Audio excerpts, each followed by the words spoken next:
Die, apostate! That's the last of them. Alert. Based on structural failure. Repeat. Or not.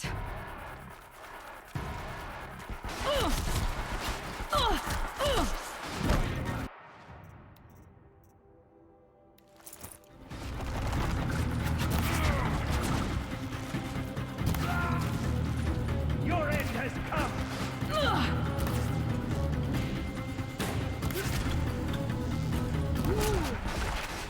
There were...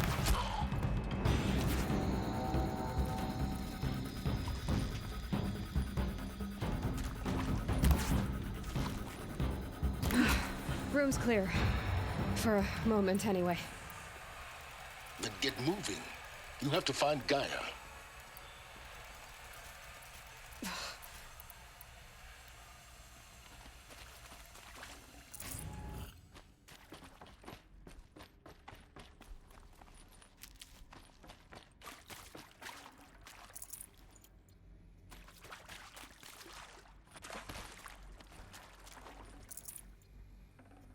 Be prepared.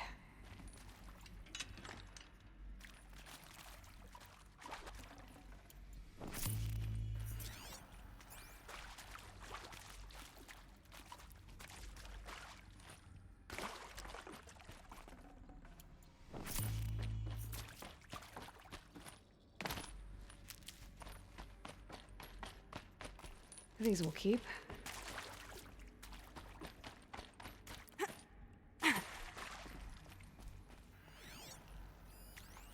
Hello, I'm Margot Shen, and this is Hephaestus.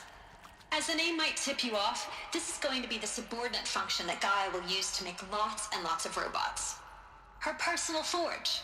Except, it's not that simple. You probably noticed that only about a third of you are robotics engineers. The rest, experts in machine cognition, virtual heuristics, that stuff. Well, that's because we aren't going to be the ones designing and building robots.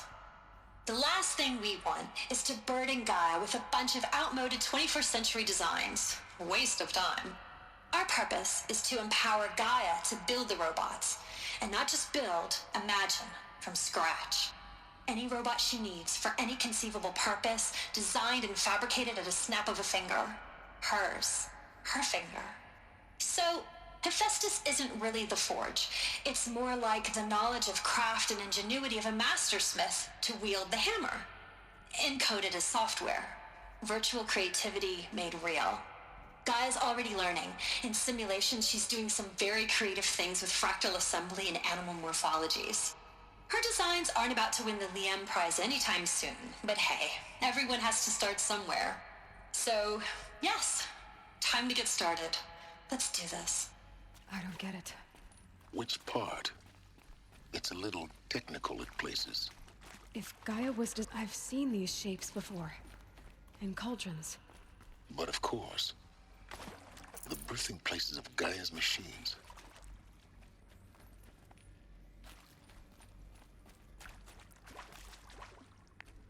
And here's where they actually fucked up.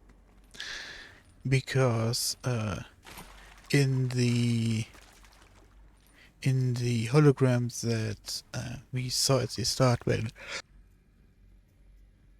Elizabeth briefed us about the hope we wanted to create here, or she wanted to create here, she already showed the finished designs basically of what is going on outside already.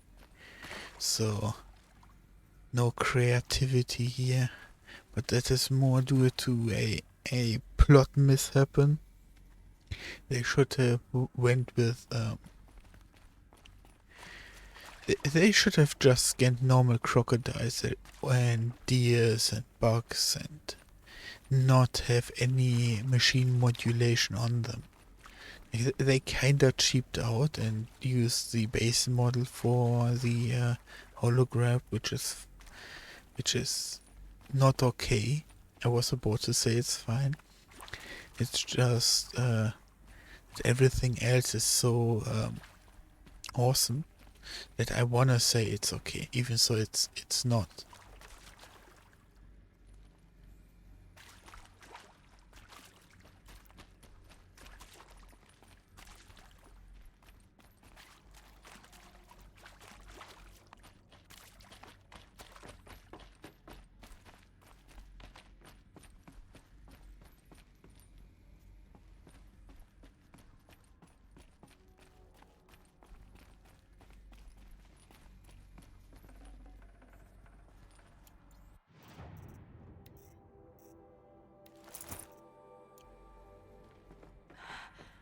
I think this is it. Elizabeth Sobek's office. More eclipse. Careful now.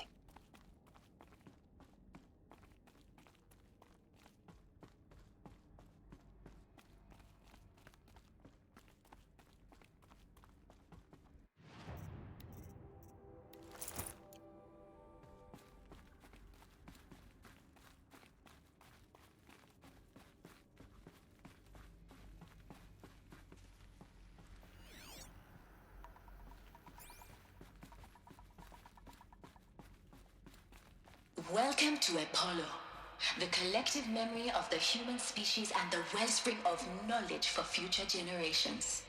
I am Samina Ebaji. Until recently, I was director of the International Collective Memory Institute in New Tehran.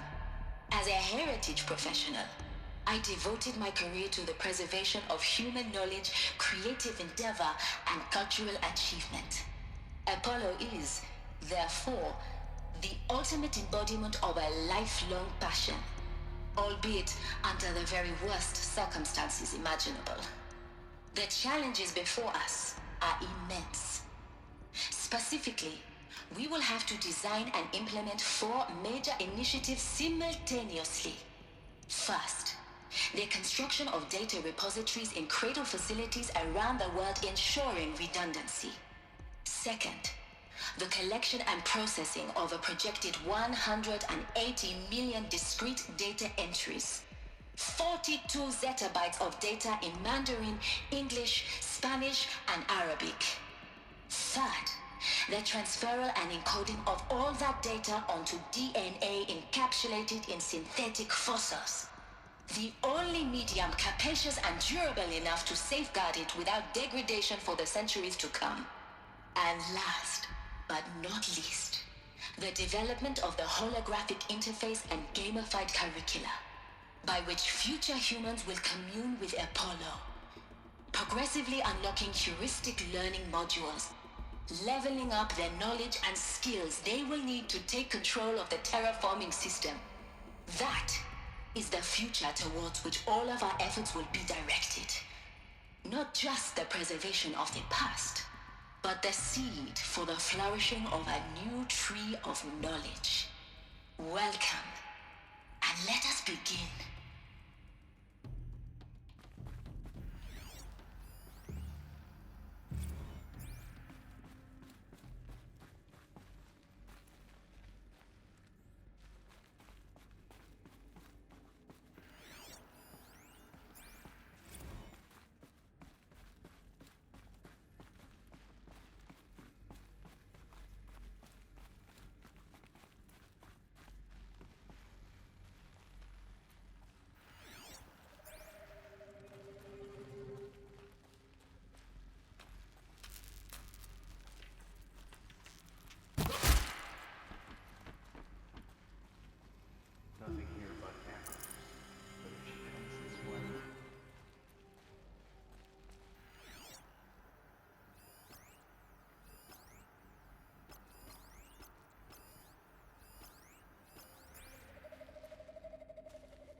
Someone here?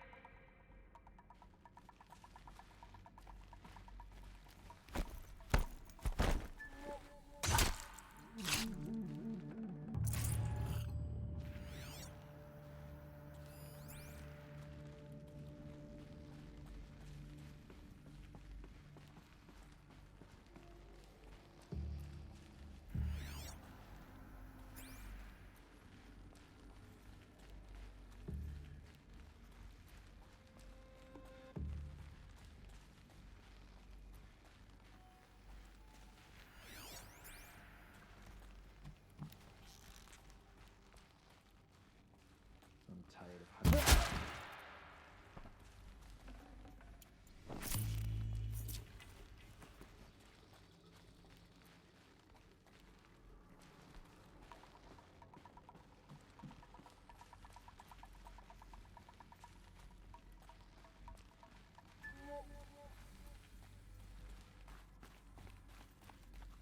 Welcome to Hades, Zero Dawn's extinction failsafe protocol, the ultimate killer app.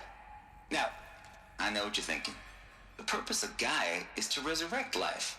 So why give her a subordinate function, only purpose of which is to wipe out life all over again? I mean, what? Just plumb crazy, ain't it? Well, no, it isn't. Reconstituting a biosphere? That's a tall order. Tech smart as Gaia may be, odds are she won't get it right the first time.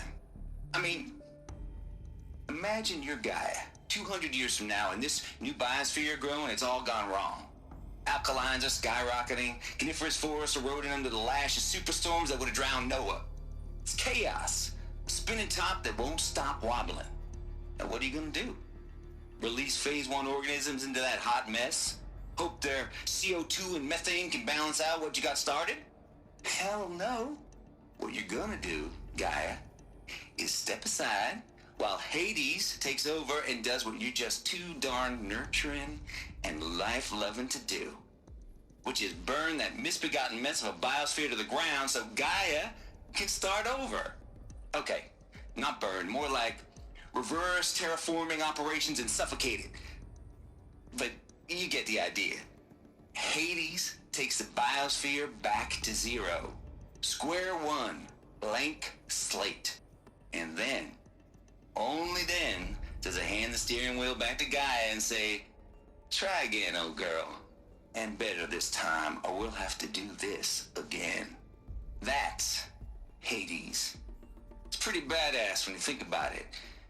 Extinction on demand. Death on speed dial.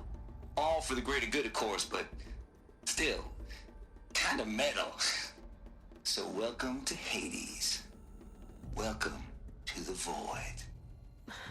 Okay, so if that's the original purpose of Hades, why does it want me extinct? We need more data.